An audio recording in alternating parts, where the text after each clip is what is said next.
Hey y'all, happy holidays. Just so you know, Home for the Holidays is a 3-part series, and this is episode 2. So if you haven't heard episode 1, please go and check that out or listen through to this one and then go back to that one. If you please, it will be linked down below in the show notes. Today we're going to explore 3 types of loss: the loss of a loved one, the loss of time, and the loss of a relationship you may have thought was here to stay. No matter the loss, we still grieve. And that can be especially difficult during what is supposed to be the greatest time of year. Few things are as powerful.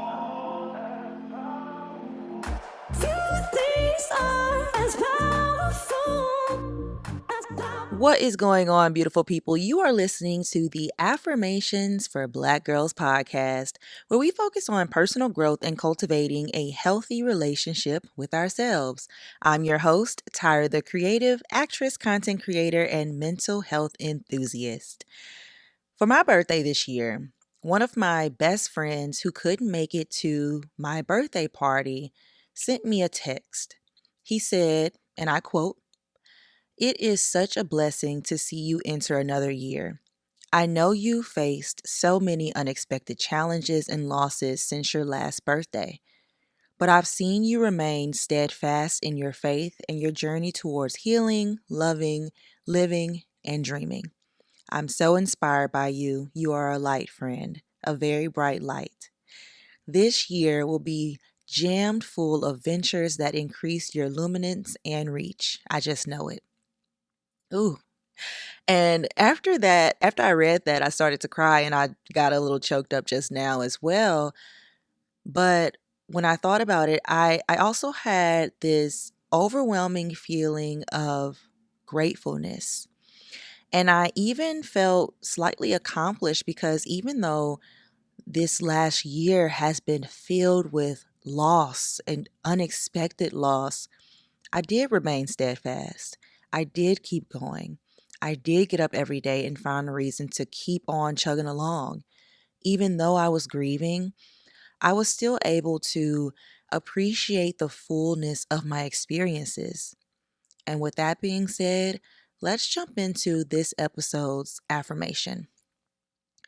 So, today's affirmation is: I allow myself to grieve and find joy in the season. Let's drop right in, you guys. I allow myself to grieve and find joy in the season.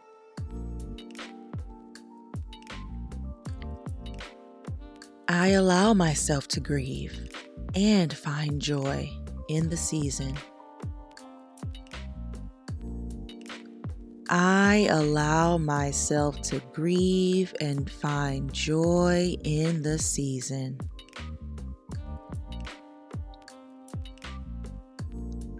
I allow myself to grieve and find joy in the season. Let's say it one last time together. I allow myself to grieve and find joy in the season. In the last year or so, I have lost my dog who was in my life for 18 years. I became single again and had to grieve a relationship that I was starting to think would be around for the long haul. And the cherry on top for me, earlier this year, I lost my great grandma Willie Mae, the matriarch of our very close-knit family. The holidays are normally a time to celebrate the end of the year and embrace joy, happiness, and, well, the holiday spirit. But that can look a lot of different ways for people. So let's jump in.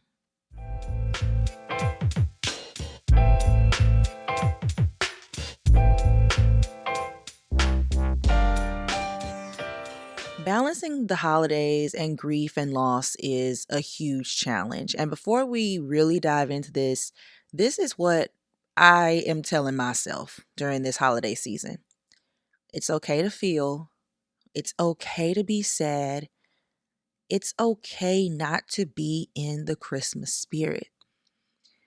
During the holidays in the past, when I would feel upset, sad, or not in the mood for any reason, I would also feel guilty. Guilty that I'm wasting time being sad and not enjoying the moment.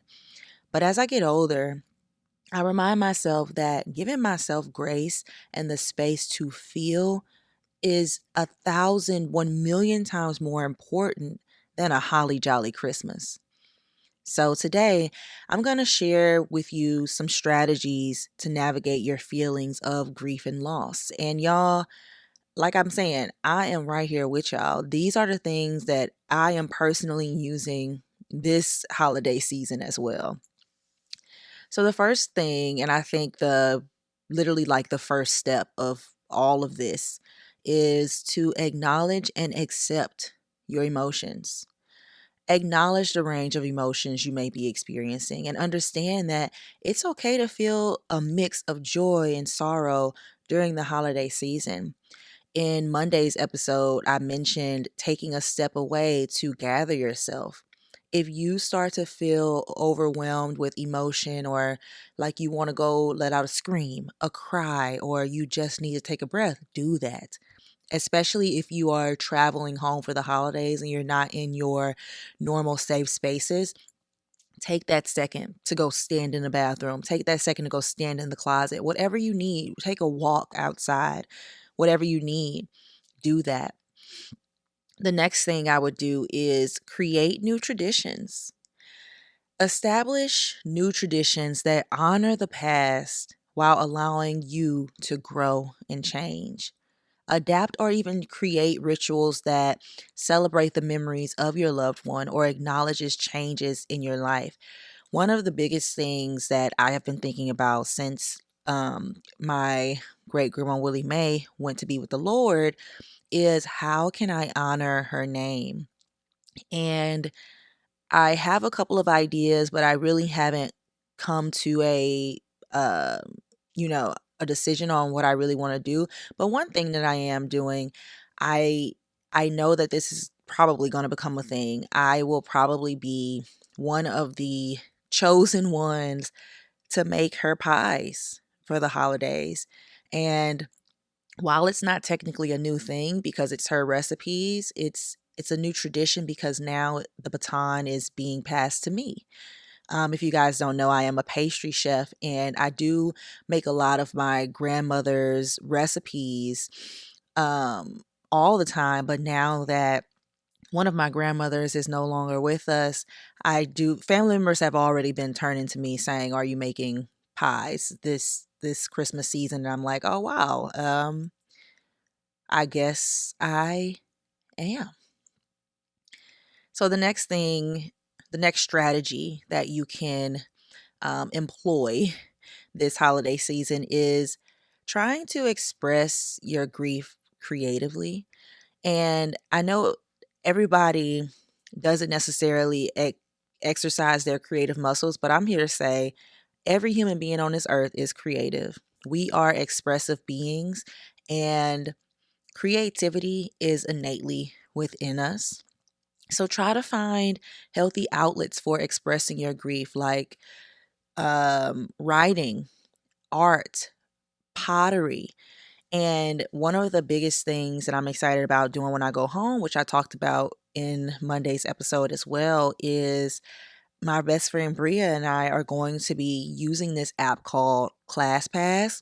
And I was looking on the app, and there are tons of things that you can do. It's really for like health and wellness, but there are so many like activities that you can do on the app, and I'm going to link my link. I have like a little, this is not sponsored y'all, but I have a link for a free month trial, and honestly I think it's perfect. So you guys can download the free month, and what happens is you get credits that you can go on the app and see what's happening in your area what kind of like workout classes. Maybe there's like spas. You can even get your hair done on there. I saw a tap class on there for out here in LA that I'm going to do in the new year. And I was like, oh my gosh, this is so dope because I can pay one subscription. I think I pay like $15 a month for mine, y'all. But I'm like I said, I have a free month and it gives you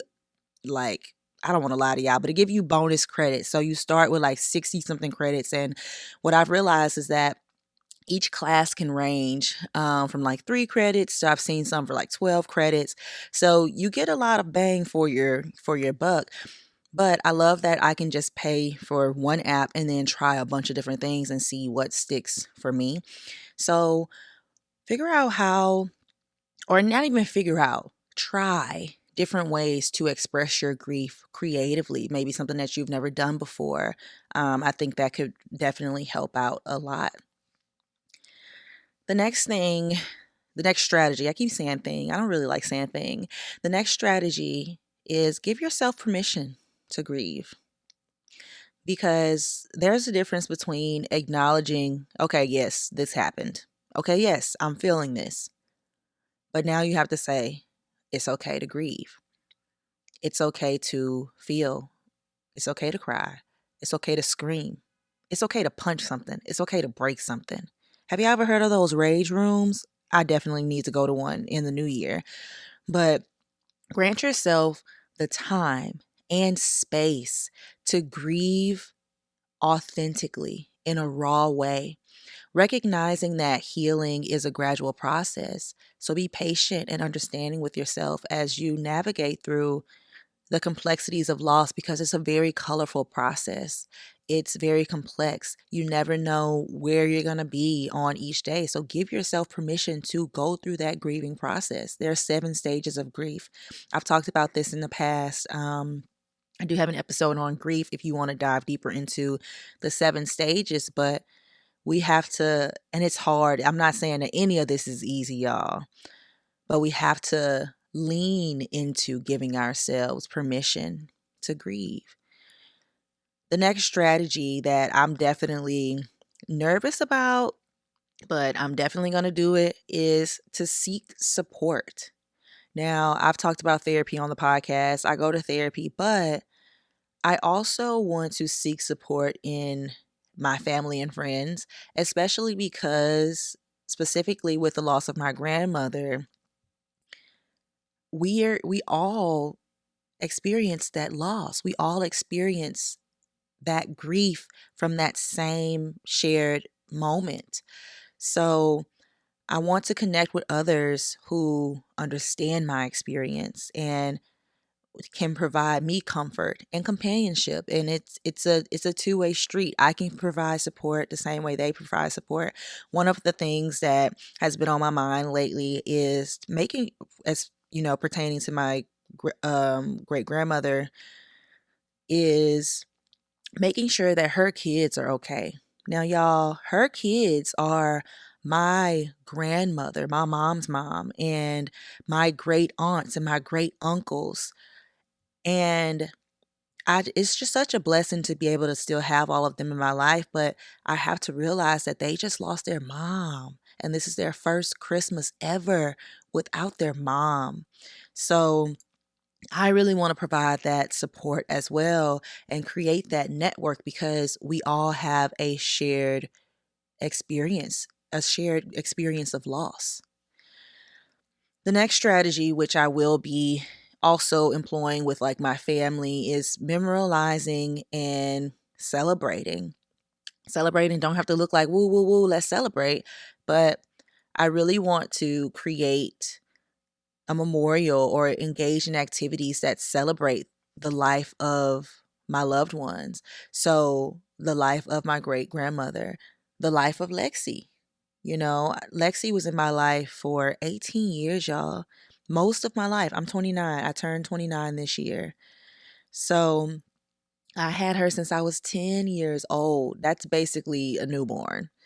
So I'm really going to lean into finding meaningful ways to express gratitude for the positive impact that these beings had on my life.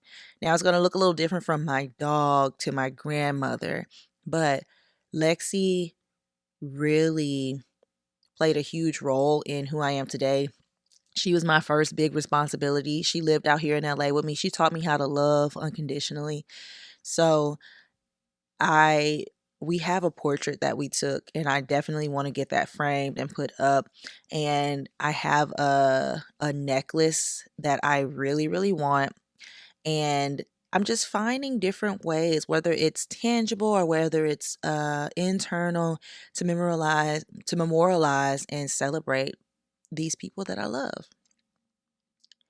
Another big thing that we can do, and I'm gonna talk about this in every episode, y'all, is prioritizing self-care. Just because it's the holidays don't mean your self-care go out the window. Just because you went home for the holidays don't mean your self-care go out the window. You cannot have a fulfilling holiday experience if you are not taking care of yourself. So prioritize your self-care. Nurture your physical and emotional well-being. Take time to rest. Eat nourishing foods. Also eat, them Christmas pies and, all the Christmas food, but remember to eat nourishing foods. Hydrate yourself and engage in activities that bring you comfort and solace, even if you are in a new space for the holiday season. One thing that I was talking to a friend about the other day is being on. I don't want to be on 24/7, especially when I go home. Being on and home don't even go in the same sentence, right? So I am making sure that I'm prioritizing taking a step back, and spending time with Tyra and making sure that I'm doing all of the self-care needs that need to happen. If I need to go take a nap, I'm gonna go take a nap. If I need to go take a walk, I'm gonna go take a walk. If I need to open up my Calm app and do a quick 5-minute meditation, I'm gonna open my Calm app and do a quick 5-minute meditation. Okay. And I'm also excited to work out while I'm home, especially during the holidays. I tend to get a little lazy, but I think since I have a couple of friends that are coming home as well, friends that, I talk to on the regular, not just hometown friends. We've already made plans to work out, and I'm really pumped about that. I really am. The next thing that we have a few more to go through, you guys. I'm gonna keep this short and sweet because these episodes were honestly supposed to be a little shorter than our Sunday episodes, but that's okay. This is my gift to y'all. The next strategy is recognize the need for change. Acknowledge the inclination to hold on to old traditions, and also acknowledge the importance of recognizing when it's time to establish new ones for personal healing and growth. So, like I said, I was in a relationship, and that relationship ended abruptly, and I didn't really think that it was going to end, not going to lie. But even though we started to build a routine and talk about things that we wanted to do, I can't live in that space because that space is no longer for me. We're no longer together. So I knew that I needed to switch up what I was doing for like the holiday season because we did spend the holidays together last year. And I was, even though it was still very new in the grand scheme of things, when you think somebody is going to be around for a while, you think somebody is going to be around for a while. So I acknowledge that I wanted to hold on to what was being built, but I also realized that I have to switch this up. Um, so, with that being said, another strategy is collaborative tradition building. Involve your loved ones in the process of creating new traditions, especially if you guys are grieving together. Putting all your brains together to create a meaningful tradition would just be amazing. So, engage in communal reflection, adapt old elements, and celebrate the evolution of holiday traditions as a testament of your resilience and growth. Remember that navigating grief is a very personal journey, and everything that we have talked about just now can change based on how you feel in that day and your individual needs. The most important thing with all of this is to make sure that you're being compassionate with yourself and seek the type of support that aligns with your unique experience of loss during the holiday season.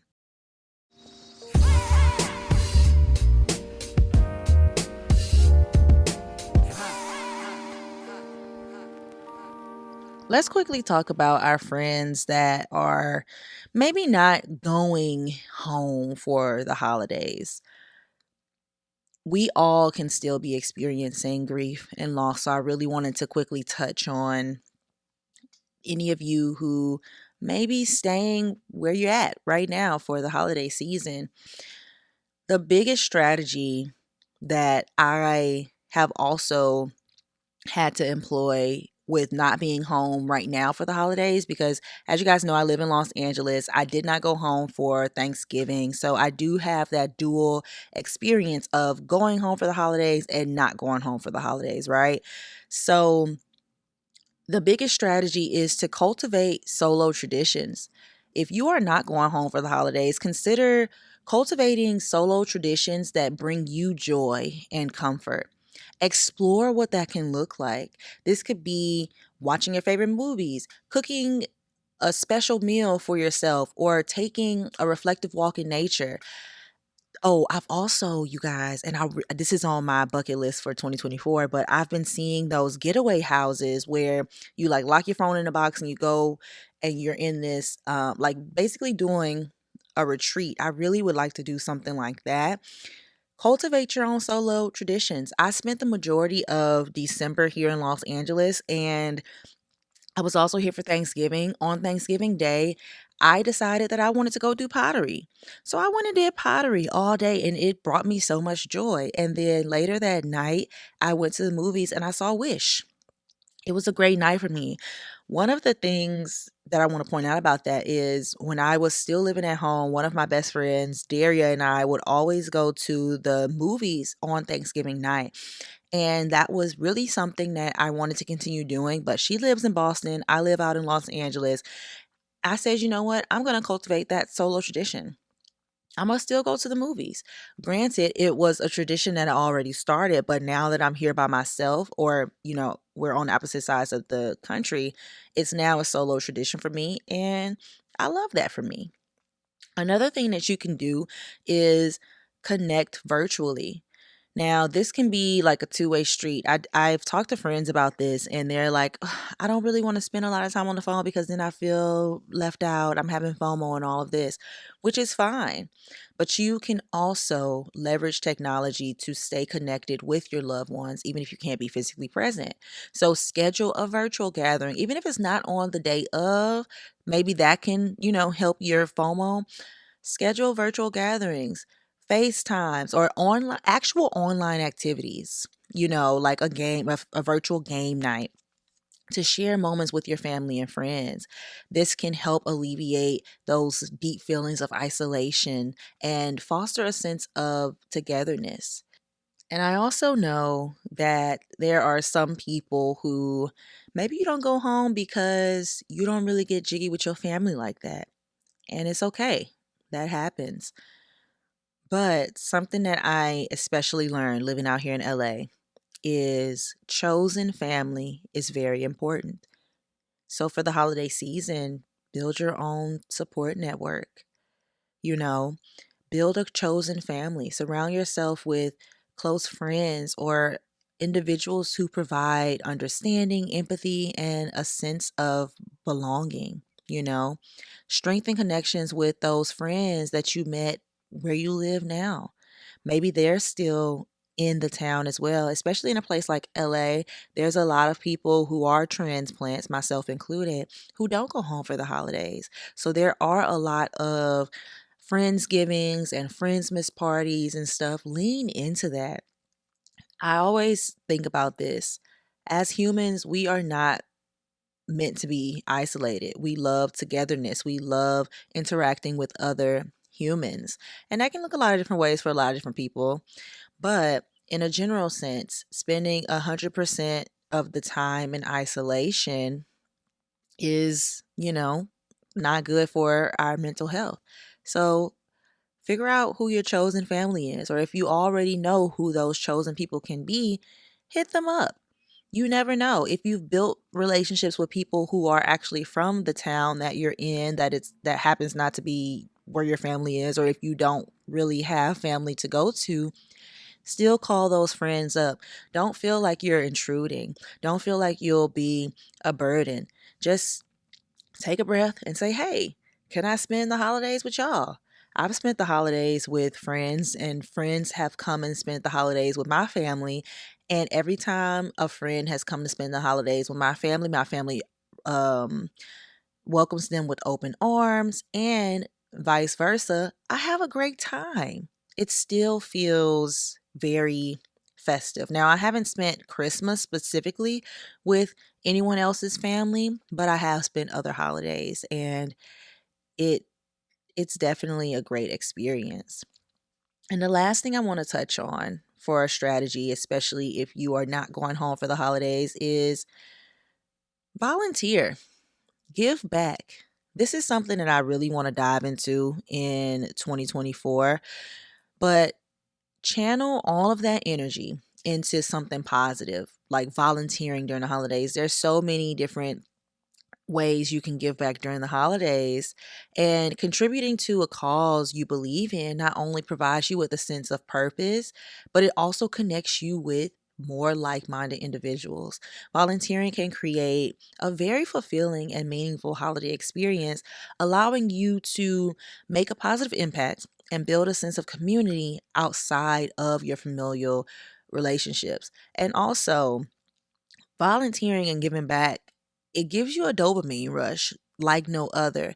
It feels so great to be doing something good for other people, especially during the holidays. So if you are in a space where it's like, okay, maybe you're new to the area you're in, maybe you just don't really want to hang out with family or friends, there's always ways to volunteer. Maybe you can work at like a food pantry or hand out meals on Christmas or something like that. It can really, you never know where it'll lead you. That's the biggest thing I'll say. And it'll also give you a dopamine rush as well.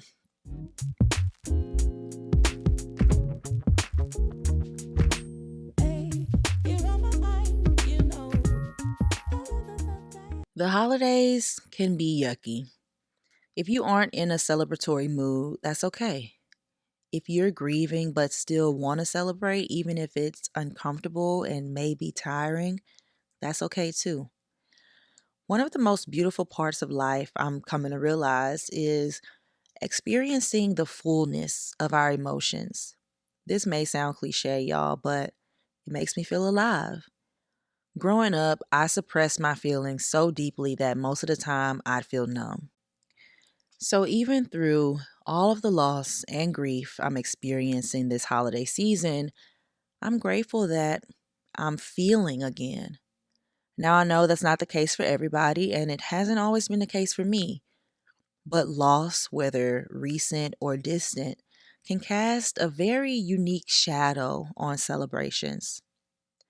Remember, it's okay to grieve, to be pissed off about what happened, to opt out of celebrating, to feel the weight of the absence, and to honor the memories that shaped the love you shared.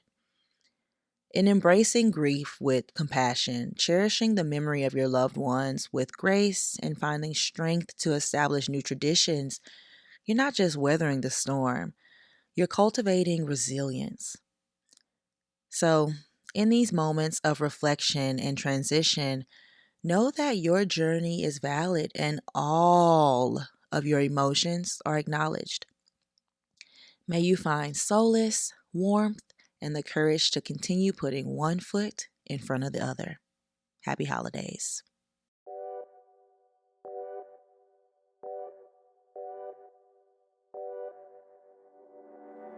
Oh, you guys, you know what time it is. It is time for our fun closing segment. Now, I gotta bring the mood up with this because we have been talking about grief and loss for this episode. But our closing segment today is going to be it's gonna be a two-part actually because I really want to share some with y'all. But it's gonna be a holiday movie marathon. So, what y'all watching for the holidays? Have you been watching Christmas movies? Let me let y'all in a little secret. I am a sucker, a complete and total blow pop sucker for Hallmark movies. Y'all love Hallmark. Okay, so when I go home for the holidays, I always watch Hallmark movies with my mama. But when I'm not at home, I don't have Hallmark. So I watch a lot of Amazon Prime and Netflix. So the three holiday movies that I am loving this holiday season, one is the holiday calendar. It came out in 2018 and I watch it every year. If you do not know what the holiday calendar is, it's starring Kat Graham and Quincy Jones. And it's about a holiday advent calendar that she gets from her grandfather, who was actually played by an actor who passed away earlier this year. But he gives her an advent calendar and it's magical. And you already know it's a Christmas movie, so at the end of the movie, she fall in love with her best friend. Woo de woo. Love it. Watch it every year. And I'm so sorry if you haven't seen it, but y'all know how Christmas movies be ending anyway. The next movie is, drumroll please, da da da da da, The Grinch Who Stole Christmas. I love that movie. Y'all, I love that movie. I'm gonna leave it at that. And then a new movie that I watched this year that I will definitely add to my rotation is a new Eddie Murphy movie. It's called Candy Cane Lane. Now, I've heard some people say, okay, I don't like it, but I loved it. And I'll tell you why I loved it. Because they told the story of Christmas in a slightly different way that felt new to me. And they almost got me at the end. I ain't gonna tell you what happened since this is a new movie, but they almost got me at the end. So let me know, DM me on Instagram or whatever. Let me know what your holiday movies are that you always go to. I will say this, I said this in the last episode, but I've never really watched the claymation movies, but a lot of people love those. I want to love those too. So when I go home, I'm going to try to watch those with my mama. Okay, so that's the holiday movie marathon. But I also wanted to share a holiday recipe with you guys as well. Like I said, you guys know that I'm a chef, and you also know that earlier this year, my great grandma Willie Mae went to be with the Lord. She having a party with the Lord right now. So I wanted to share one of her recipes that I have been making for a while. And when I was the head pastry chef at a restaurant here in Los Angeles, I added this to our menu, our dessert menu, and it went completely crazy. People were crazy for it. So I'm glad that I was able to take her recipe, put it into a restaurant, and people love it and it fly off the shelves. I really felt a sense of pride in that. So, the recipe is linked down below in the show notes if you guys want to actually make it, but it is a buttermilk pie. If you don't know what a buttermilk pie is, it is one of the most delicious things ever. It's a custardy, sweet, soft pie that is literally made with buttermilk and eggs.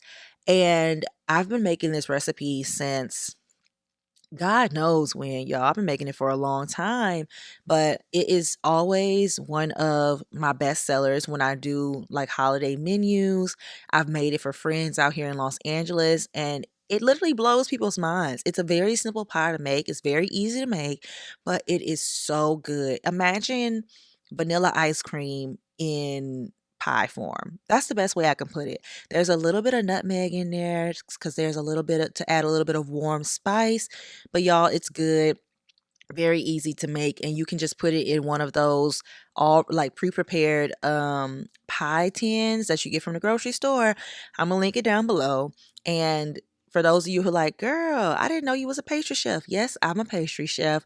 And I also have a pastry newsletter that is going to be ramping up in the new year. And y'all, my newsletter was featured in Tastemates newsletter, which is amazing. God is good all the time, right? So join my newsletter because we have big things planned in 2024 for the food newsletter. So if you like dope recipes and want to receive recipes from your favorite Black girl pastry chef, then, click the link down below in the show notes to just sign up for the newsletter. Right now, I'm only doing one newsletter a month, but I also have an Instagram, my chefy Instagram. It's called Tyra's Table. It's Tyra's dot table on Instagram. So TYRAS.TABLE. And you'll find all of my recipes. And I actually did make a video of my great grandma Willie Mae's buttermilk pie. So if you guys end up making this pie, please let me know. I would love to see it. Whether it's a photo, you can send me an email, whatever. I would actually love to see it. It would make my holiday season. And with that being said, you guys, that is all that I have for you today. So join us again on Friday, which is in 2 days, for the last episode of this 3-part series, Home for the Holidays. We've delved into the nuances of being an adult child returning home to be with your parents and your family, and dealing with uncomfortable and intrusive conversations and how to set firm boundaries around that. Today we talked about navigating grief during the festivities, and I gave you some very simple strategies to try to get you through the holiday season. And in our final episode on Friday, we'll dive a little deeper into the art of self-care during the holidays, ensuring that you prioritize your well-being as we bid farewell to 2023 and we open our hearts and minds to what 2024 has to offer. So until then, take a deep breath, think about how you'd like to spend the last few days of the year, and I'll catch up with you on Friday. Don't forget to subscribe to the podcast, rate the podcast, leave us a review, because I definitely read them all and I love y'all. Thank y'all for rocking with me so much. And follow us on Instagram at Affirmations with Black Girls, on Threads at Affirmations with Black Girls, on YouTube at Affirmations with Black Girls, on Facebook at Affirmations with Black Girls. I saw a couple of you guys went over there and started showing the Facebook some love. The Facebook is popping, okay? Join the Facebook, okay? And what else? Oh, Twitter, AFBG_podcast. Follow us on Twitter. Thank you guys so much. I'll catch up with you again on Friday for the final episode of Home for the Holidays. And remember to breathe. And I'll see you guys again soon. This is Affirmations for Black Girls.